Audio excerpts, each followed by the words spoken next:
នេះជាការបង្ហាញ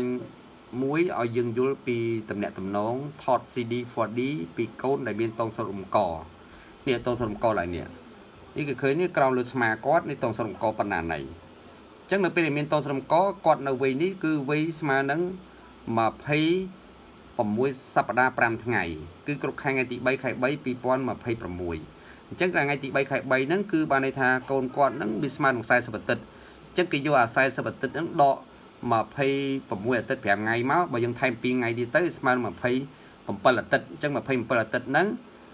វានៅសល់13អាទិត្យទៀតគ្រប់ខែតែអាតូសរុំកនេះដែលយើងមើលឃើញនេះវាអាចរុំកកគាត់ហ្នឹងឲ្យទៅតឹងណែនដែលធ្វើឲ្យគាត់ខ្វះជីវជាតិវីតាមីនជាពិសេសខ្វះខ្យល់អុកស៊ីហ្សែនចូលទៅក្នុងខ្លួនគាត់មែនដែរឬទេហើយបើរុំតឹងកាន់តែខ្លាំងច្រើនជុំច្រើនជាន់ទៀតវាធ្វើឲ្យគ្រោះថ្នាក់ដល់ជីវិតទារកហ្នឹងមុនពេលកំណើតដែលកើតចេញទៀតជាពិសេសនៅពេលដែលយើងកើតកូនសម្រាប់កូនកាលណាមានតោសរំកគ្រូពេទ្យឆ្មោះក៏ហ៊ានបង្កើតទេខ្លាចគ្រោះថ្នាក់ដល់ជីវិតគាត់ឬក៏កូននឹងសន្លប់បាត់ស្មារតីដោយសារតងសុកហ្នឹងមានតួនាទីធម្មជាតិវាស្អីគេគឺតងសុកហ្នឹងមកពីវាបឺតយកជីវជាតិវីតាមីនចេញពីសាច់សុករបស់ទារកហ្នឹងដែលស្អិតជាប់នឹងជញ្ជាំងស្បូនរបស់ម្ដាយហ្នឹងនាំយកទៅឲ្យកូនដែលនៅក្នុងទឹកភ្លោះធម្មតាមនុស្សយើងនៅក្នុងទឹកមិនអាចនៅថប់ដង្ហើមចុះហេតុអីបានកូនងានៅក្នុងផ្ទៃពោះម្ដាយ9ខែ10ថ្ងៃគាត់អត់មានឆ្លក់ទឹកភ្លោះឬក៏អាចថប់ដង្ហើមដោយសារធម្មជាតិបង្កើតឲ្យទារកដែលជាមនុស្សដូចជាយើងមនុស្សធំនេះដែលនៅលើផែនដីយើងទាំងមូលនេះតែយើងជាឪពុកម្ដាយឬអ្នកដទៃទាំងអស់ហ្នឹងគឺយើងរស់នៅក្នុងលំហដែលមានខ្យល់អុកស៊ីហ្សែនដកដង្ហើមចូលតាមច្រមុះតែដល់ពេលយើងអត់មានចូលក្នុងទឹកគឺយើងលងទឹកអត់មានអុកស៊ីហ្សែននៅក្នុងទឹកហ្នឹងតតែយើងពាក់ធុងអុកស៊ីហ្សែនចូលទៅក្នុងខ្លួនយើងហើយយើងបឺតចូលច្រមុះយើងឬក៏ចូលមាត់យើងបានយើងអាចនៅក្នុងទឹកបានហ្នឹងសម្រាប់មនុស្សដែលនៅលើផែនដីនឹងហើយចុះកូនងាហេតុអីបានវាអត់មានបញ្ហាលងទឹកឬក៏វាឆ្លក់ទឹកដោយសារគាត់ហ្នឹងមានតងសុកនឹងឯងនៅជាប់នឹងក្បាលពោះគាត់មួយខាងហើយមួយខាងទៀតជាប់នឹងសាច់សុកហើយមួយខាងទៀតជាប់នឹងក្បាលពោះហើយមានប្រវែងវែងឬខ្លីអញ្ចឹងមូលហេតុដែលធ្វើឲ្យទារកមួយរុំកបានគឺកត្តាមាន3សំខាន់ទី1គឺកត្តាការរើបំរាស់របស់កូននៅក្នុងវ័យមួយដែលទលាយនៅក្នុងប្រហោងស្បូនរបស់គាត់រើច្រើនទី2កត្តាមកពីប្រវែងនៃតងសុកនឹងវែងហើយនៅក្នុងស្បូនយើងអាចមានខ្លះវែងរហូតដល់ជិត1ម៉ែត្រ2តឹកឬក៏1ម៉ែត្រកន្លះប៉ុន្តែអត់សូវជួបទេគឺច្រើនចន្លោះ9តឹកឬក៏1ម៉ែត្រ1តឹកឬក៏8តឹកអញ្ចឹងតងសុកវែងទី3ហេតុអីបានវាឲ្យធ្វើឲ្យមានបញ្ហានៃតោសរំកគឺមកពីគេហៅថាការកត្តានៃការវាបង្វិលក្បាលកូនចុះក្រោមដូចថាធម្មតា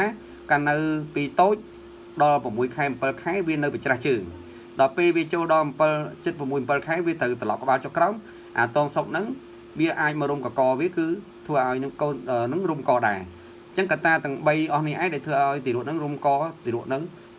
នៅថ្ងៃដែលយើងមើលអេកូឃើញមុនកំណើតប៉ុន្តែដល់ពេលយើងកើតកូនគេខ្លាចបំផុតនៅពេលដែលយើងឆ្លងទន្លេហ្នឹងឯងបែកទឹកភ្លោះអស់ទៅ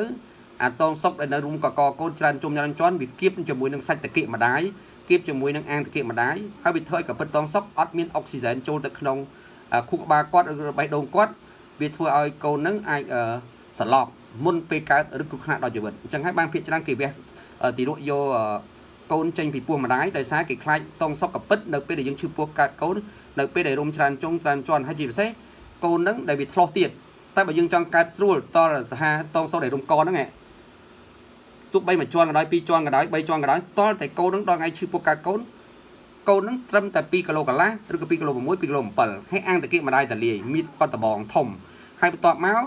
គឺគាត់កើតមកគេអាចជួយរុញក្បាលពោះម្ដាយទៅហើយរុញកកូនហ្នឹងទៅវាចេញមកក្រៅលើគេដោះតងសុកតាន់ពេលតែបើកូននឹងធ្លោះម្ដាយនឹងមានល្អិតមានតូចហើយបន្ទាប់មកមានតោស្រំក2ជុំឬមួយជុំក៏ដោយ3ជុំក៏ដោយវាតងសុកខ្លីហើយវាចង្អៀតណែននៅក្នុងពេលដែលយើងឈឺពោះសម្រាប់កូនហ្នឹងគេអត់ហ៊ានបង្កើតយើងទេគេវះយើងហើយអញ្ចឹងរដ្ឋស្ត្រីទាំងអស់រៀនយល់ពីរបៀបថាតងសុកកហេតុអីបានគេវះយើងយកកូន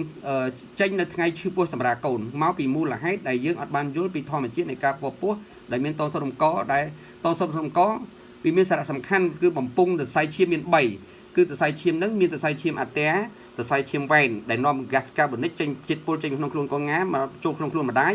ហើយនាំអុកស៊ីហ្សែនចូលទៅក្នុងទារកវិញតាមសរសៃឈាមក្រហមហ្នឹងអញ្ចឹងអាសរសៃឈាមហ្នឹងឯងមានតួនាទីនៅក្នុងតងសុកហ្នឹង វានាំជីវជាតិវីតាមីនដែលយើងញ៉ាំត្រកូលញ៉ាំវីតាមីនយើងញ៉ាំស៊ុបញ៉ាំផ្លែឈើទាំងអស់ហ្នឹងចំណីអាហារដែលនៅក្នុងឈាមយើងហ្នឹងរត់ចូលតាមបំពង់នៃតងសុកហ្នឹងឯងតែឲ្យទារកហ្នឹងធំធាត់នៅក្នុងផ្ទៃពោះម្ដាយរហូតដល់9ខែ10ថ្ងៃ